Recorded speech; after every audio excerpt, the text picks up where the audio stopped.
जाए मन जब, टूट जाए हर आस, तेरे ही वचनों से भर जाए दिल में सांस। दिव्य वचन, जीवन वचन, दिव्य वचन, जीवन वचन। क्या आप कभी सोचते हैं कि मैं सब कुछ सही करता हूं फिर भी मेरे साथ ही बुरा क्यों होता है? क्या ईश्वर चुप है? आज की इस वीडियो में आपके इसी सवाल का जवाब है। हम जानेंगे कि कैसे आपकी मुसीबतें आपको तोड़ने नहीं बल्कि सोने की तरह शुद्ध बनाने के लिए आई है। आइए आज के हम पाठों को सुने, फिर उस पर मनन चिंतन करें। पहला पाठ कुरिन्थियों के नाम संत पौलुस का दूसरा पत्र अध्याय 6 पद संख्या 4 से 10। हम कष्ट, अभाव, संकट, कोड़ों की मार, कैद और उपद्रव में धीर बने हुए हैं और अथक परिश्रम, जागरण तथा उपवास करते हुए हर परिस्थिति में ईश्वर के योग्य सेवक की तरह आचरण करने का प्रयत्न करते हैं। हमारी सिफारिश है निर्दोष जीवन, अंतर्दृष्टि, सहनशीलता, मिलनसारी, पवित्र आत्मा के वरदान, निष्कपट प्रेम, सत्य का प्रचार, ईश्वर का सामर्थ्य। हम दाहिने और बाएं हाथ में धार्मिकता के शस्त्र लिए संघर्ष करते रहते हैं। सम्मान और अपमान, प्रशंसा तथा निंदा, यह सब हमारे भाग्य में है। हम कपटी समझे जाते हैं किंतु हम सत्य बोलते हैं। हम नगण्य हैं किंतु सब लोग हमें मानते हैं। हम मरने को हैं किंतु हम जीवित हैं। हम मार खाते हैं किंतु हमारा वध नहीं होता। हम दुखी हैं फिर भी हम हर समय आनंदित हैं। हम दरिद्र हैं फिर भी हम बहुतों को संपन्न बनाते हैं। हमारे पास कुछ नहीं है फिर भी सब कुछ हमारा है। प्रभु की वाणी। ईश्वर को धन्यवाद। संत मत्ती के अनुसार पवित्र सुसमाचार अध्याय 10 पद संख्या 17 से 22। मनुष्यों से सावधान रहो, वे तुम्हें अदालतों के हवाले कर देंगे और अपने सभागृहों में तुम्हें कोड़े लगवाएंगे। तुम मेरे कारण शासकों और राजाओं के सामने पेश किए जाओगे, जिससे मेरे विषय में तुम उन्हें और गैर यहूदियों को साक्ष्य दे सको। जब वे तुम्हें अदालत के हवाले कर रहे हो तो यह चिंता नहीं करोगे कि हम कैसे बोलेंगे और क्या कहेंगे। समय आने पर तुम्हें बोलने को शब्द दिए जाएंगे, क्योंकि बोलने वाले तुम नहीं हो बल्कि पिता का आत्मा है जो तुम्हारे द्वारा बोलता है। भाई अपने भाई को मृत्यु के हवाले कर देगा और पिता अपने पुत्र को। संतान अपने माता पिता के विरुद्ध उठ खड़ी होगी और उन्हें मरवा डालेगी। मेरे नाम के कारण सब लोग तुमसे बैर करेंगे, किंतु जो अंत तक धीर बना रहेगा उसे मुक्ति मिलेगी। प्रभु का सुसमाचार। ख्रिस्त प्रभु की जय। सबको जय यीशु। ख्रिस्त में प्यारे भाई और बहनों, आपने पहला पाठ सुना और सुसमाचार भी सुना। आइए आज हम इन वचनों पर मनन चिंतन करें। जब जीवन में सब कुछ ठीक चलता है, हम सब ईश्वर पर विश्वास कर लेते हैं।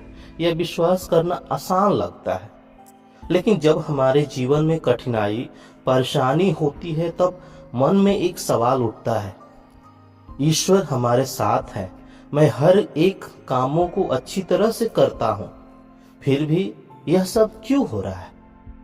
शायद यह सवाल आज आपके मन में भी हो। हम सब यह चाहते हैं कि अगर हम सही हैं तो हमारे जीवन में हमेशा सब सही रहे, लेकिन जीवन में ऐसा नहीं चलता। और आज का वचन हमें इसी सच्चाई को समझाना चाहता है। पौलुस कोई किताब का ज्ञान नहीं बांट रहे हैं, वह अपना जीवन का अनुभव सुना रहे हैं। वह कह रहे हैं, मैंने भूख देखी है, अपमान देखा है, थकान देखी है, अकेलापन देखा है, फिर भी मैं टूटा नहीं। यह सुनकर मन में सवाल आता है, कैसे हो सकता है? क्योंकि संत पौलुस ने एक गहरी बात समझ ली कि दुख आने का मतलब यह नहीं कि ईश्वर दूर चले गए हैं।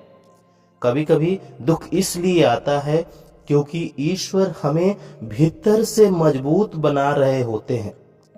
कृष्ण में प्यारे भाइयों और बहनों, लोग तुम्हें नहीं समझेंगे, तुम्हारा विरोध होगा, कभी कभी अपने लोग भी साथ नहीं देंगे, लेकिन ऐसी स्थिति में वे कहते हैं, डरो मत। क्योंकि यीशु जानते हैं डर उस समय आता है जब हमें लगता है कि हम अकेले हैं, लेकिन हम अकेले नहीं हैं। प्रभु यीशु हमारे साथ है। यीशु यह नहीं कहते कि कठिनाई नहीं आएगी, बल्कि यह कहते हैं कि कठिनाई में भी तुम अकेले नहीं होगे। वो हमें यह भरोसा दिलाते हैं कि जब हमें समझ नहीं आएगा कि क्या बोले, तब भी पवित्र आत्मा हमें बोलने के लिए शक्ति देगा। यीशु ये सब बात इसलिए कह पाते हैं क्योंकि उन्होंने स्वयं इस रास्ते पर चलकर देखा है। उन्हें भी गलत समझा गया है, उन्हें भी ठुकराया गया है और अंत में उन्हें अकेला छोड़ दिया गया है। इसलिए जब हम कहते हैं कि मुझे कोई पसंद नहीं करता, कोई नहीं समझता, तब यीशु हमें समझते हैं। अब जरा अपने जीवन को देखें। आज सबके नजर में सही रहना आसान नहीं है, सच बोलना आसान नहीं है, ईमानदारी से जीना आसान नहीं है। कभी परिवार में विरोध होता है, कभी हमारे कार्यस्थल पर दबाव होता है, कभी समाज हमें चुप कराने की कोशिश करता है। एक छोटी सी बात सोचिए, जब कोई दीवार बनती है तो ईंटों को दबाया जाता है। अगर दबाव ना हो तो दीवार खड़ी नहीं होगी। उसी तरह दबाव हमें तोड़ने नहीं, हमें टिकाऊ बनाने आता है। लेकिन आज का वचन हमें यह याद दिलाता है कि कठिनाई यह नहीं बताती है कि हम गलत रास्ते पर हैं। कई बार कठिनाई इस बात का संकेत होती है कि हम सही दिशा में चल रहे हैं।